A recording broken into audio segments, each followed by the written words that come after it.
Hoje nós vamos abordar um tema muito importante dentro do nosso viver diário, dentro dos nossos relacionamentos conjugais, porque quando falamos de renovar a história, é preciso que cada um entenda que não importa o nível ou o quadro da sua relação conjugal, se é um quadro ruim, razoável, bom ou excelente, não importa, todo casamento pode ser melhor. E esse é o objetivo do projeto de Vida Plena, em ajudar os casais a terem um casamento melhor. Entendam bem uma coisa: casamento desafia o nosso crescimento. Então, quando falamos de renovar a história, nós temos etapas a seguir. É muito bom recordar o passado, é muito bom olhar para as experiências que foram obtidas, é muito bom poder reviver os bons momentos. Tudo isso faz parte de uma renovação de história. Porém, hoje eu gostaria de falar sobre o crescimento pessoal, o crescimento individual. Isso porque em um casamento, eu uso a expressão que a matéria-prima do casamento é o cônjuge. Ou seja, assim como todo produto industrializado, todo produto acabado, até mesmo algo feito em casa, a qualidade desse produto vai depender da matéria-prima. Quem faz comida, por exemplo, se não tiver uma boa farinha, o resultado daquilo que será feito não vai ser muito bom. Então, a matéria-prima do casamento é o cônjuge. Para que renovemos a nossa história, é preciso que avaliemos individualmente a cada um de nós. Por isso que eu iniciei falando sobre autoanálise. E eu vou, inclusive, pedir a um dos facilitadores que pegue aqui e dê o formulário para que vocês possam ir acompanhando o que estamos abordando. E para quem está assistindo via YouTube, eu digo que você pode entrar no nosso website, projetodevidaplena.com, e no website você vai ter esse formulário que você pode baixar e você pode ou acompanhar tendo interrompido nesse momento e depois você continuando a assistir, ou se você assistir até o fim, depois você baixar o formulário para que você possa acompanhar o que estamos abordando nesse momento. Autoanálise. Quando eu falo de autoanálise, eu vou levantar características que são importantes na vida pessoal.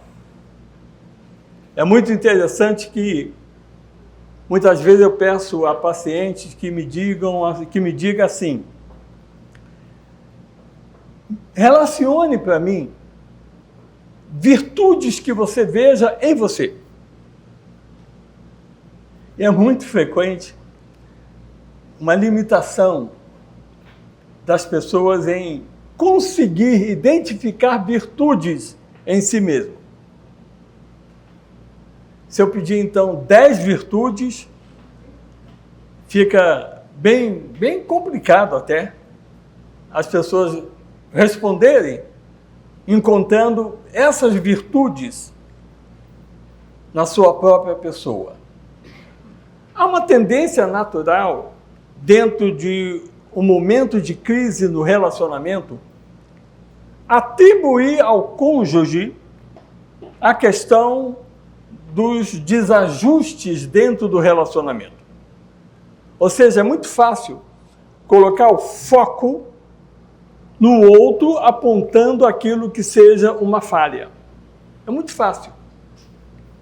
Então, todo casamento em crise, infelizmente, todo casamento em crise tem esse ponto de acusação que um faz ao outro. Eu quero que nós olhemos cada um para si.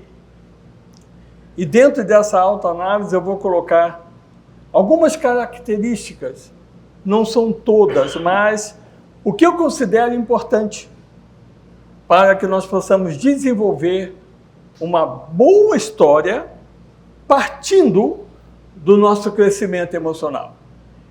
E a primeira característica que eu coloco é autoconhecimento.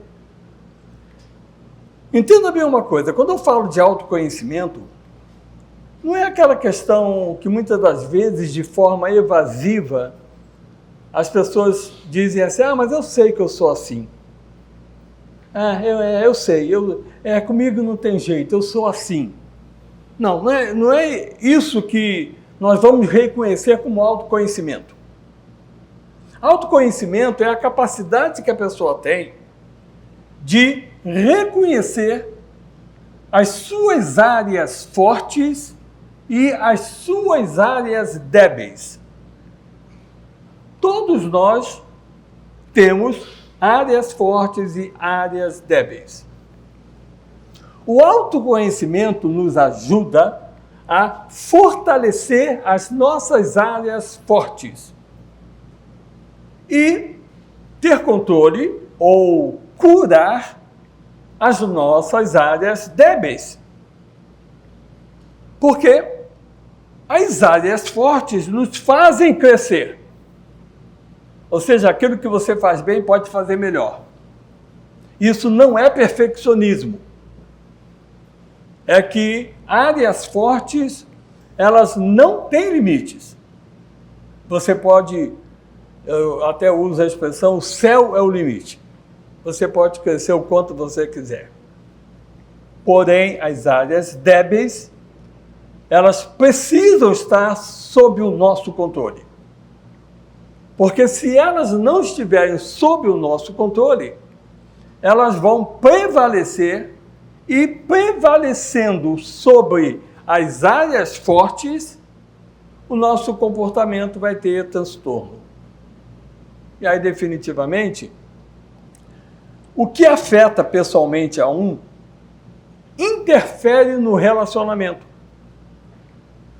E muitas vezes olhamos para o cônjuge como sendo ele culpado pelo que estamos passando no relacionamento, mas esquecemos que da nossa parte houve um ponto de partida. E aí nós precisamos observar isso. Não somente vou colocar características, mas eu vou chamar a atenção para o que eu chamo de agente sabotador. Entenda bem uma coisa. Cada característica positiva tem um agente sabotador. Um não, diversos. Não tem como nós mencionarmos todos esses agentes sabotadores, porque praticamente teríamos que fazer de cada característica um tema de reunião. Mas vamos passar rapidamente para que coloquemos foco, entendendo a importância de desenvolver características e, ao mesmo tempo, atentos aos agentes sabotadores. Qual é o agente sabotador do autoconhecimento? Procrastinação. Isso é algo que, infelizmente, vai se espalhando na sociedade de hoje. É muito raro você encontrar pessoas que não lutem contra a procrastinação. Alguns, infelizmente, acomodados, não lutam, acomodados. Mas procrastinação é um grande sabotador do autoconhecimento. Porque deixamos as coisas para depois. Muitas vezes eu pergunto a pacientes assim: como é que está o seu closet? Aí eu já percebo na expressão facial o que está acontecendo. Eu pergunto: como está a garagem da sua casa? Percebo na face. Como está a sua van de trabalho? Um dia alguém me disse que era mais fácil ir no Home Depot, comprar uma ferramenta, do que encontrar a ferramenta na van.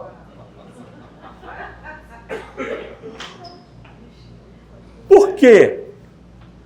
Porque não tinha o hábito de guardar. É igual, por exemplo, eu falar assim: arrume o seu closet. Ok, você vai gastar o quê? Um dia, 2 dias, uma semana, não importa. A grande questão não é simplesmente você arrumar o seu closet. Bom, você vai ter uma série de surpresas, né? Porque definitivamente nós temos em casa coisa que nós não sabemos. Coisa que nós não... Aquela caixa guardada... É possível que alguém tenha comprado o equipamento, guardou a caixa para 30 dias, caso tivesse que devolver. O equipamento já estragou, acabou, foi para o lixo, mas a caixa está lá vazia. Por quê? Porque deixamos para depois. Depois. Isso é o quê? Procrastinação. Entenda bem, eu estou abordando apenas uma parte desse assunto. E digo uma coisa, uma dica rápida para quem quer trabalhar procrastinação. Dica rápida. Tudo aquilo que você não gasta mais de 2 minutos para fazer, faça imediatamente. Tudo que você não gaste mais de 2 minutos para fazer, faça imediatamente. Como eu vejo o resultado quando pessoas colocam isso em prática? Porque, como no caso desse que era mais fácil comprar uma ferramenta do que procurar na van, ele não gastaria 2 minutos para colocar no lugar certo. E depois ele não teria que ficar gastando tempo procurando. Quando você chega em casa, aonde você larga aquilo que você está entrando em casa? Você não gasta 2 minutos para colocar no lugar certo. Quando entendemos que podemos colocar essa dinâmica em prática, nós vamos trabalhar e, mesmo que tenhamos outros steps para trabalhar a procrastinação, se não começarmos com um processo, com um passo simples, fica mais difícil cumprir com outros. Então, agente sabotador de autoconhecimento chama-se procrastinação. Ou seja, não deixe para amanhã aquilo que você pode trabalhar no seu crescimento usando as suas habilidades, as suas áreas fortes. Não deixe de trabalhar o controle daquilo que são áreas débeis para que elas não prevaleçam de forma alguma no seu comportamento. Uma outra característica importante, comunicação.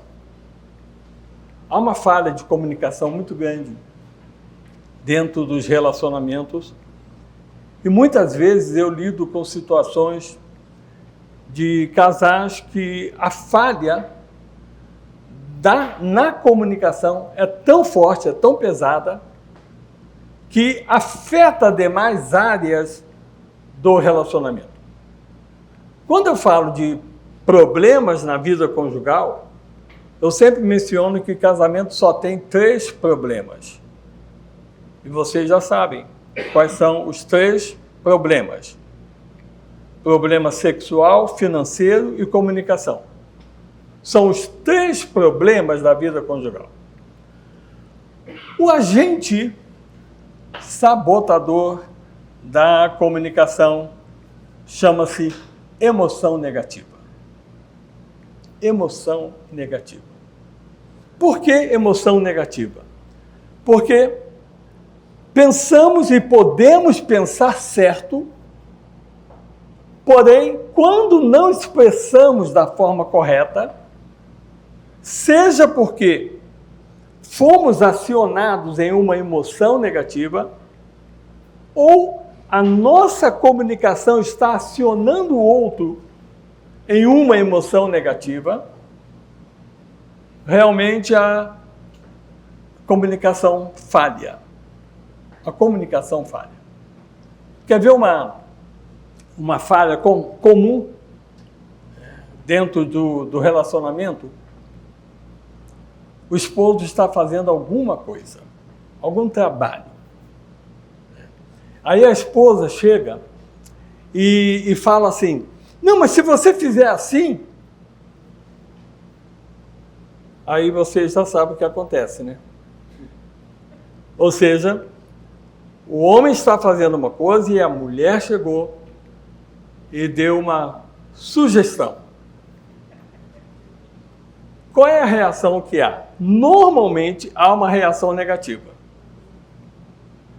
Na interpretação do homem, a mulher está querendo mandar, ou seja, ou a mulher está querendo dizer entre linhas, é assim que muitas vezes o homem se vê, que ele é incompetente. Só que a mulher está fazendo isso com a melhor das intenções. A mulher está acostumada, por exemplo, a amiga vai comprar uma roupa ou vai fazer alguma coisa e a mulher chega para a amiga e fala, mas olha só, mas se você fizer assim, né? E a amiga, legal, gosta. A amiga pode não fazer aquilo que a outra está dizendo, mas ela não rejeita. Para a mulher, isso é uma expressão de carinho. Então ela se habitua a fazer isso.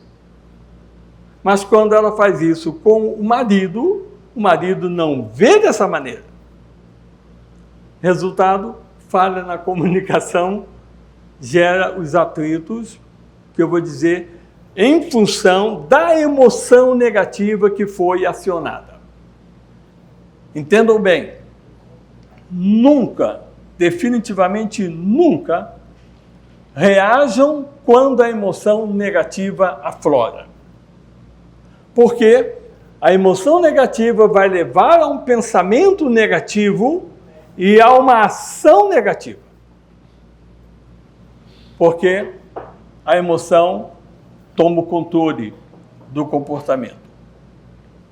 Outra característica importante, perseverança.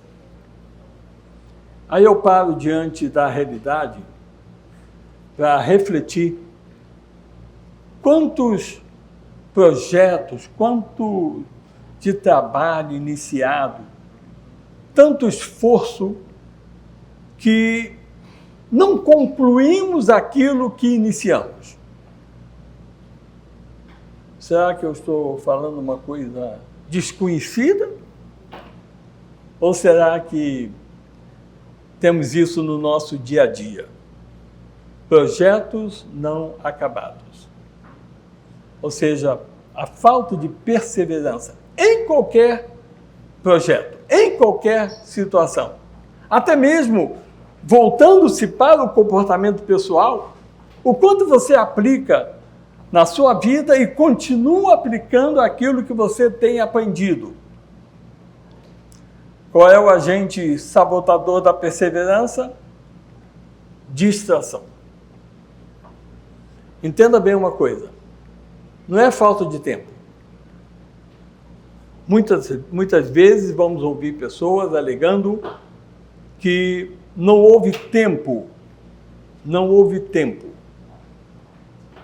E com certeza, se cada um fizer uma análise do que distrai, ou seja, quando você não estabelece aquilo que é importante na vida, em todo o processo de realização na sua vida, toda a sua programação, é preciso que entenda que nós temos aquilo que é importante, aquilo que é circunstancial e aquilo que é urgente. Importante, circunstancial e urgente. Se não dermos atenção àquilo que é importante, isso vai se tornar uma urgência. O que é importante você programa. O que é urgente não tem jeito, tem que fazer na hora. Só que existe o urgente fruto de imprevisto. Mas também existe o urgente fruto de negligência. Por quê? Porque aquilo que é circunstancial ocupou o tempo daquilo que era importante. Aí, automaticamente, a distração fez com que a pessoa parasse o seu projeto, e aí tem muito caminho a percorrer por coisas que foram iniciadas e não concluídas. Uma outra característica importante, empatia. Hoje nós vivemos num mundo em que as pessoas se isolam muito. E nem sempre as pessoas estão atentas àqueles que estão à volta. E eu sempre explico que a empatia exige que nós trabalhemos 3 questões na nossa mente. Por que precisamos trabalhar essas 3 questões na nossa mente? Porque o agente sabotador da empatia é a crítica. Crítica. E muitas vezes a pessoa usa a definição de crítica como sendo uma coisa positiva, uma coisa que vai ajudar o outro. Normalmente, quando nós falamos em crítica, nós estamos falando em julgamento, em condenação. Nós estamos expressando alguma coisa que definitivamente não vai mudar o quadro. E essa crítica, na pessoa que está criticando, gera uma emoção negativa. Aí sabe o que acontece com a pessoa que está exercendo a crítica? Isso é prejudicial, tanto no seu quadro emocional, como pode chegar a afetar a sua saúde física. Por quê? Qualquer reação emocional negativa vai acionar sistema nervoso simpático, que vai dar comando à glândula suprarrenal para a produção de cortisol. O cortisol, embora seja um neurotransmissor importante para o nosso organismo, quando produzido desnecessariamente, ele é danoso. E aí, danoso como ele é quando em excesso, primeiro ele vai afetar a nossa estabilidade emocional. Então, por isso que muitas pessoas têm ansiedade, depressão, ataque de pânico, insônia, excesso de cortisol, que pode também afetar fisicamente. Eu já recebi paciente para ser atendido e eu perguntei: que posso lhe ajudar? E a paciente disse: eu tenho pressão alta. E eu disse: ok, mas você sabe que eu não sou médico? Não, mas foi o médico que me mandou aqui. Eu disse: ok.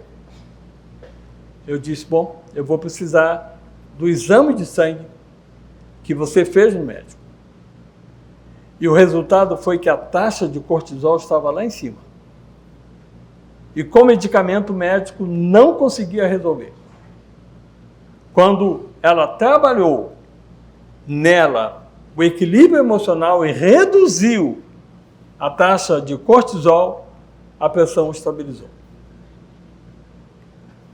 Precisa-se exercer empatia e não deixar que a crítica venha sabotar isso. Por isso, as 3 questões para você trabalhar empatia são: primeiro, o que a outra pessoa está esperando de você? O que a outra pessoa está esperando de você?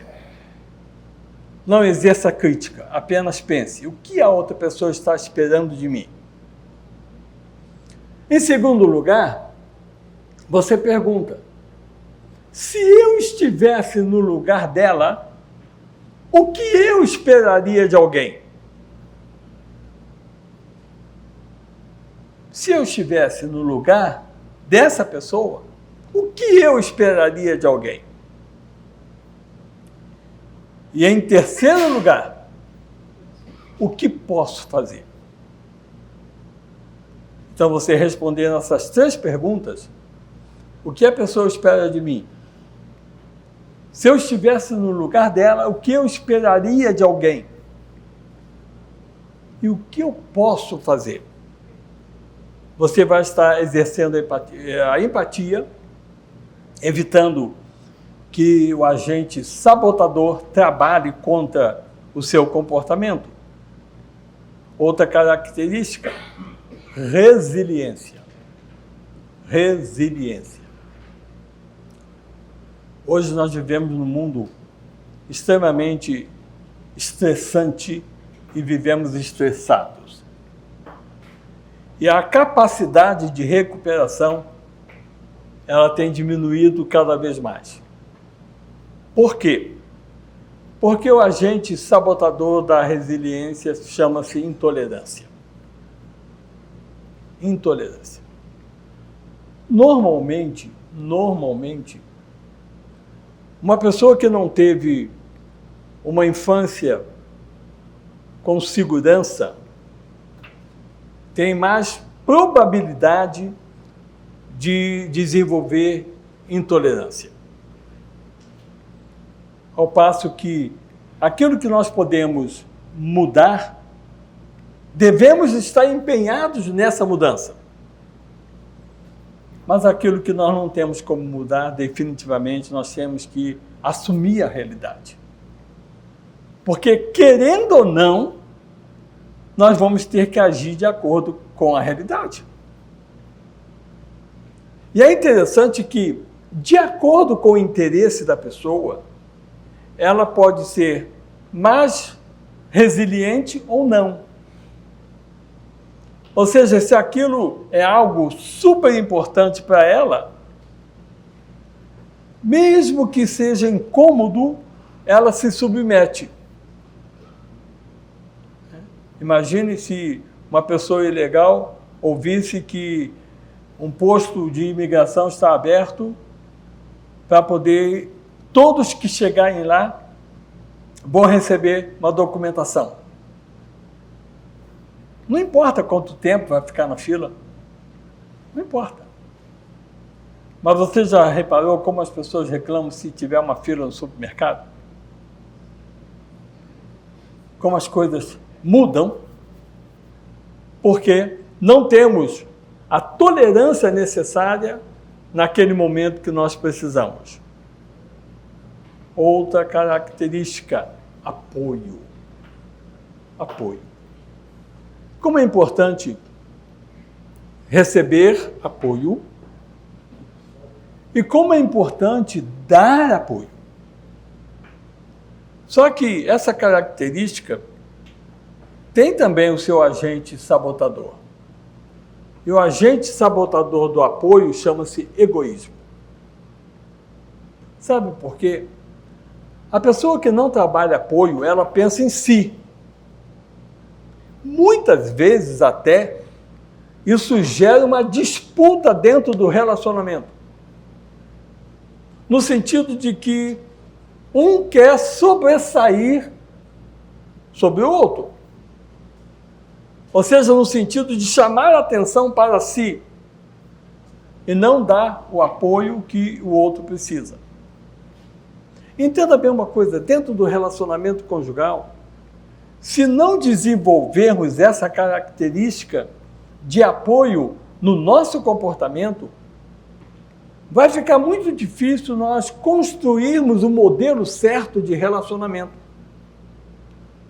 Isso porque, no relacionamento conjugal, é preciso que entendamos a questão do companheirismo, a questão da cumplicidade e a questão da solidariedade. São 3 aspectos importantes no modelo de qualquer casamento. Todo cônjuge quer um companheiro. Todo cônjuge quer um cúmplice. Todo cônjuge quer que o outro seja solidário. Entenda, no companheirismo, você é o apoio emocional. Na cumplicidade, você é apoio na execução, no trabalho. Na solidariedade, você é apoio naquilo que o outro está passando. Não é você, é o outro que está passando. Muitas vezes um cônjuge fica impaciente com o que o outro está passando, quando na realidade aquele outro só precisa de apoio. Não precisa nem que o outro cônjuge dê qualquer ideia, qualquer sugestão. Tipo, me lembro de uma situação em crise no relacionamento por causa de um funcionário do marido. E a esposa havia dito, pois é, eu já falei com ele para mandar esse homem embora e ele não manda. Ou seja, o marido estava passando por uma situação no trabalho, compartilhou isso com a esposa agiu não dando apoio àquele momento, porém colocando uma situação que realmente estava complicando. E o marido disse para mim assim, eu não posso mandar esse homem embora agora. Eu não tenho outra pessoa para fazer esse serviço. Se ele for embora, eu vou ter uma multa, porque eu não vou entregar o trabalho a tempo. Mas a outra pessoa não considerava isso. Muitas vezes o que nós precisamos não é de uma opinião, muitas vezes o que nós precisamos não é o que devemos ou não devemos fazer, muitas das vezes o que nós precisamos é apenas um apoio. Para que a pessoa se sinta, numa expressão muito comum, sinta-se no seu porto seguro. Casamento precisa ser cônjuge com cônjuge, o porto seguro para o outro. Apoio. Apoio. O quanto você apoia o seu cônjuge nas iniciativas, em todas as áreas da vida. Respeito, outra característica super importante. Até porque a base do casamento é amor, respeito, confiança. Respeito. Respeito. Não tem como um casamento subsistir sem respeito.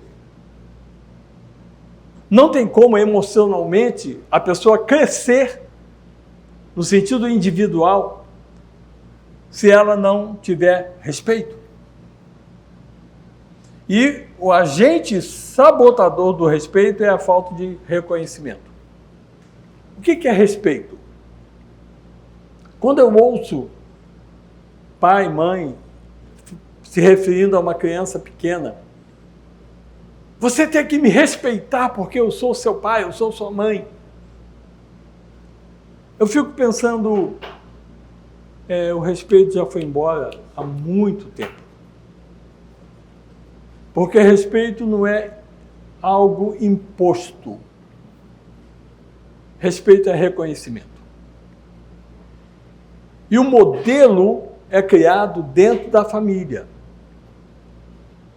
Por exemplo, quem tem um pouquinho mais de cabelos brancos sabe muito bem que se chamasse o pai de você naquela época, o que ia acontecer? Só ia andar olhando para trás, né? Porque ia levar um ajuste. Né? Porque senhor era a expressão que tinha que usar como sendo respeito. Agora, sejam honestos. Quantos, chamando o pai de senhor, fazia por detrás sem que ele tomasse conhecimento ou pensava que ele não ia tomar conhecimento? O que faltava na realidade? O chamar de senhor não significava respeito, porque não havia reconhecimento. Porque o reconhecimento faz com que a pessoa não faça nem na frente nem por detrás. Reconhece a autoridade. Não adianta impor respeito. É preciso ter reconhecimento.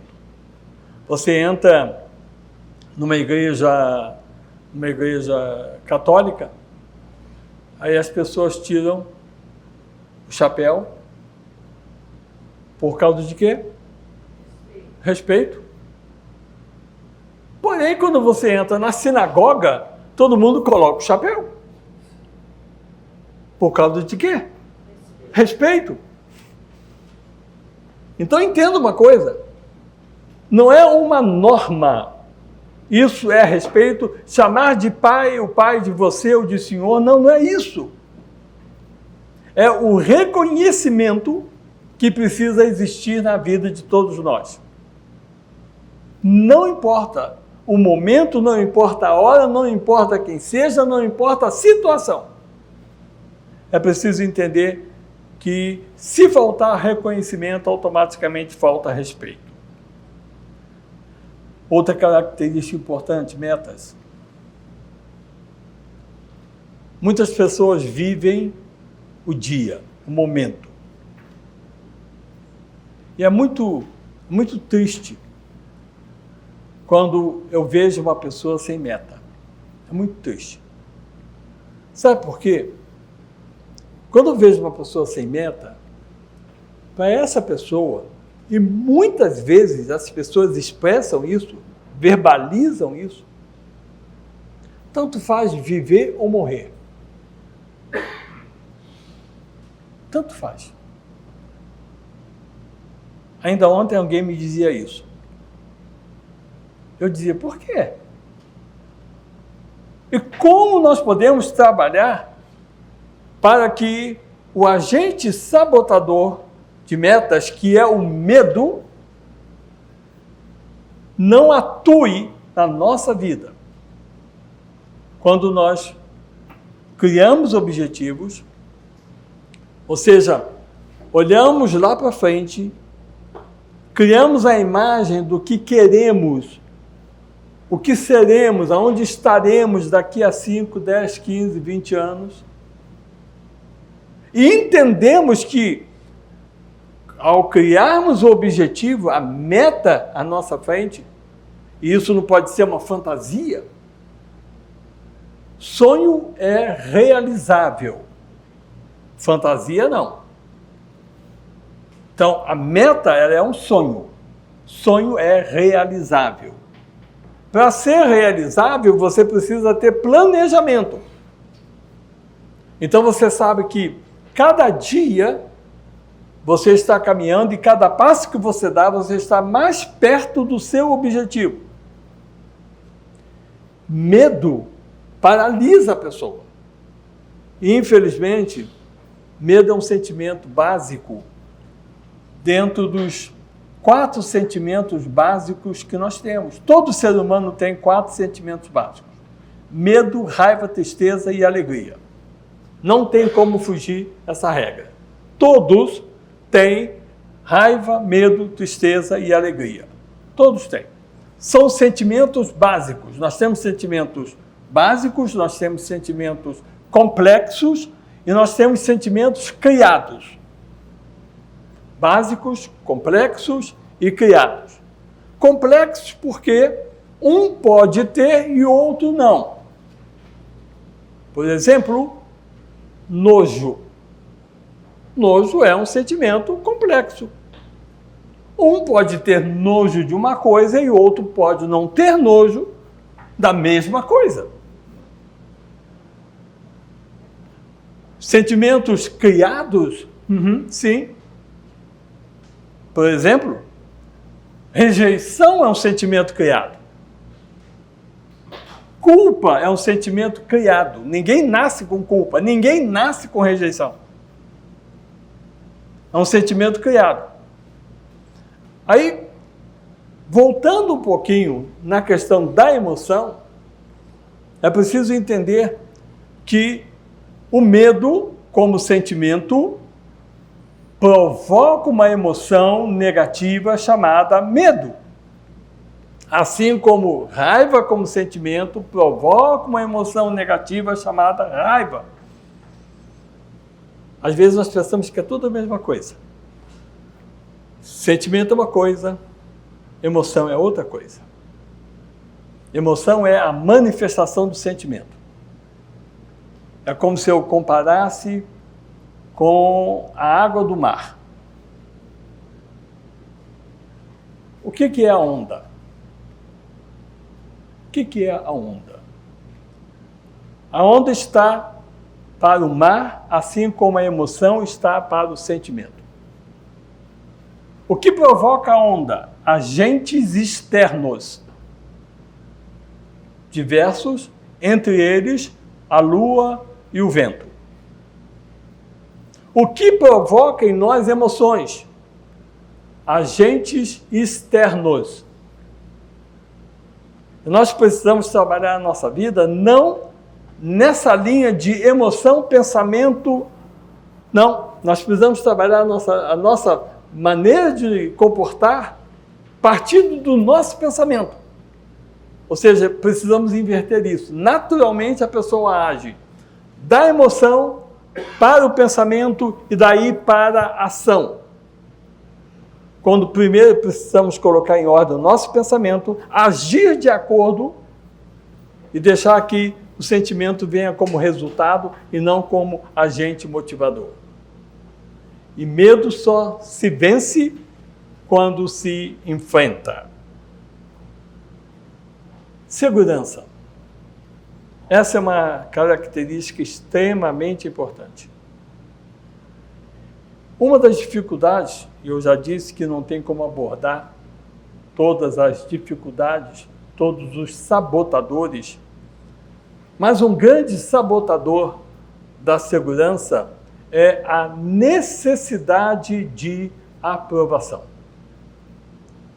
As pessoas que dependem da opinião dos outros é uma pessoa insegura. É possível, sim, compartilharmos para crescermos. É possível, sim. Mas não a dependência do ponto de vista do outro. Então, se a pessoa faz alguma coisa e não tem a aprovação, ela se sente insegura se realmente aquilo deve ou não deve ser feito. Entenda bem uma coisa. A sua segurança deve estar definida pela paz que você tem naquilo que você está fazendo. E não dependa do olhar do outro, seja de aprovação ou de crítica. Porque se você tiver dependência disso, um vai aprovar e você vai se sentir bem. Mas se por alguma razão o outro não aprova, você se sente mal, e você vive uma oscilação emocional. E a sua insegurança boicota o seu resultado. Agora nós temos, para encerrar, 3 características que elas trabalham associadas, vamos dizer assim, e é preciso que nós entendamos bem isso, que é a aceitação, o amor próprio e a honra. Aceitação, amor próprio e a honra. Cada uma dessas características também tem o seu agente sabotador. O agente sabotador da aceitação é a baixa autoestima. Toda pessoa com baixa autoestima tem dificuldade da aceitação. Porque ela olha para si e provavelmente um dos grandes fatores que interfere na autoestima é o meio ambiente em que essa pessoa foi formada. Então, se ela não foi ajudada no seu crescimento, ela se sente uma pessoa com menos do que ela entenda que deveria ser, ou até mesmo menos do que na realidade ela deveria ser. E aí há um fator muito forte de comparação. E eu digo que toda comparação ela é prejudicial. Toda comparação. Porque se você se compara com outra pessoa, o risco é, se você vê o outro num patamar mais baixo que o seu, corre um risco, que eu vou dizer, um risco da prepotência, da arrogância. Se você se sente abaixo do outro, você se sente com a sua autoestima abalada. E eu digo, não vale comparação, não vale comparação. É preciso você entender que você tem o seu valor. Todos nós temos o nosso valor. Ninguém é desprovido da capacidade dada por Deus. Ninguém é desprovido. Salvo, obviamente, se alguém tem algum transtorno neurológico, não psicológico, que é diferente. Uma coisa é um transtorno neurológico, outra coisa é um transtorno psicológico. Nós estamos falando dentro da psicologia. Então, a baixa autoestima interfere na aceitação. Outra característica que eu mencionei é o amor próprio. E o grande sabotador do amor próprio é a autocrítica. Autocrítica. Bom, como podemos entender a aceitação, o amor próprio? A aceitação fala do que é a realidade. Qual é a sua realidade? Ah, mas eu queria. Um dia até foi interessante, porque eu falo as coisas sem saber o que passa na cabeça do paciente. E a pessoa me pediu, me ajuda a entender essa questão da aceitação. E aí eu olhei, para a mulher, e eu não sei identificar se o cabelo está pintado ou se não está pintado. Eu não sei identificar. Está preto, está louro, está louro. Aí eu disse assim, por exemplo, o seu cabelo é louro. Mas vamos supor que naturalmente ele seja preto.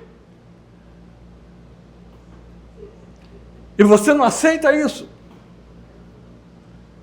Pintar o seu cabelo de louro para você é uma tortura. Porque você faz contra a sua natureza que você não tem como mudar. Olha que eu citei um exemplo mais simples que eu poderia criar naquele momento. Porém, se você aceita quem você é, do jeito que você é, você vai pintar o seu cabelo como dando um toque toque de beleza. Aí você faz com leveza. Entenda, você vai fazer a mesma coisa que você pode fazer com peso, porque você não aceita aquilo e tem a obrigação de fazer para ficar diferente, ou você vai fazer com alegria, porque você pode fazer uma modificação para alegrar você e trazer a você a sensação de bem-estar que você quer. Ela deu um sorriso, olhou para mim e disse: como é que você sabe disso? Da cor do meu cabelo? Eu disse: eu não sei. Eu não sei. Mas a verdade é que o que eu estou dizendo é uma realidade que acontece em qualquer pessoa. Acontece, eu citei cabelo, mas acontece em relação à estatura, cor de pele. Já reparou que todo mundo de cabelo liso quer ter cacheado? E todo mundo de cabelo cacheado quer ter ele liso? Entenda. A aceitação é importante. Agora, quando você aceita, a aceitação é a realidade. Não tem como mudar. Não odeie. Pessoas falam assim: eu sei que eu sou assim, mas eu odeio isso. Eu digo: ame. Ame quem você é. Ame o que você tem. Ame, ame, ame. Sabe por quê? Porque quem não tem amor próprio, e amor próprio é porque a autocrítica, que é o agente sabotador, prevalece, não consegue ter relacionamento com outras pessoas desenvolvendo amor. Se você não se ama, como você vai amar o próximo? Aliás, esse é um parâmetro até bíblico. Por isso que um autor escreveu dizendo: Jesus, o maior psicólogo que já existiu. Porque ele disse: ame o seu próximo como você ama a si próprio, a si mesmo. Se você não tem amor, você vai trabalhar na busca desse amor. Mas não basta você aceitar, não basta você amar. Você precisa da honra. Da honra. Infelizmente, muitas pessoas, por causa da menos-valia, deixam de honrar a si próprios, porque eu não mereço. Sabe aquela teoria do fazer certo é obrigação? Então a pessoa não se dá ao cuidado nem sequer de trabalhar o seu descanso da forma que deveria. Ou seja, se vai tirar um período de férias, ninguém pode saber. O que é a honra? A honra é quando a pessoa reconhece a si próprio, passando pela aceitação, pelo amor próprio, e ela pode olhar no espelho e aplaudir a si mesma. Por quê? Porque você não é um qualquer. Por quê? Porque você tem habilidades. Por quê? Você pôde desenvolver as suas habilidades e alcançar pontos que, se você não tivesse se determinado a isso, você não alcançaria.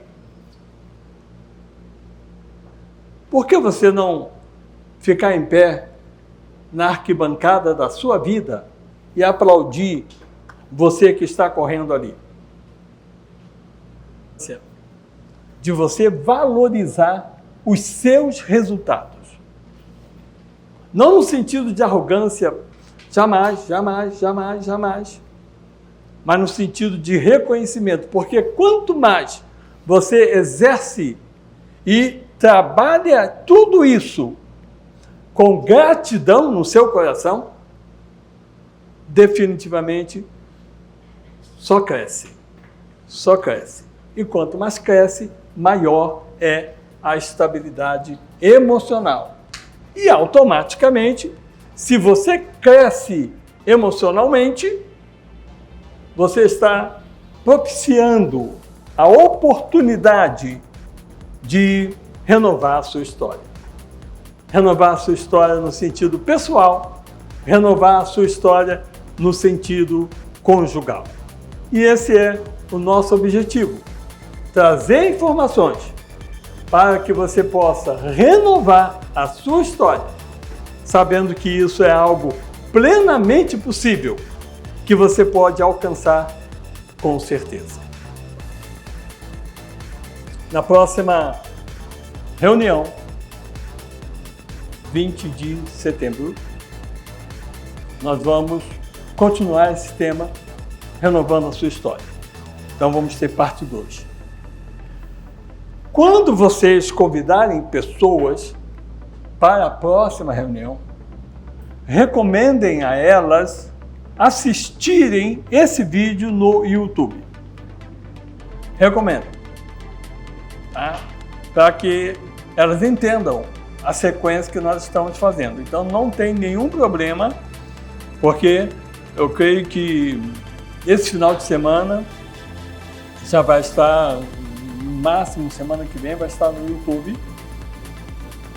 Nós vamos depender do Elias Antônio, mas eu creio que a saúde dele não vai impedir que ele faça isso no final de semana. E logo que ele fizer, vocês vão ser notificados que vai estar vídeo no YouTube. Ok? E aí, vamos trabalhar em cima da próxima reunião. Definitivamente, aquecendo hoje aqui, no sentido do nosso envolvimento, da nossa participação, mas agora ganhando fôlego, para que na próxima reunião tenhamos o que tínhamos antes, até 2020. Lembra? Até 2020. Era um salão maior do que esse e nós ficávamos com um grupo grande participando. Ok, gente? Muito obrigado a todos vocês.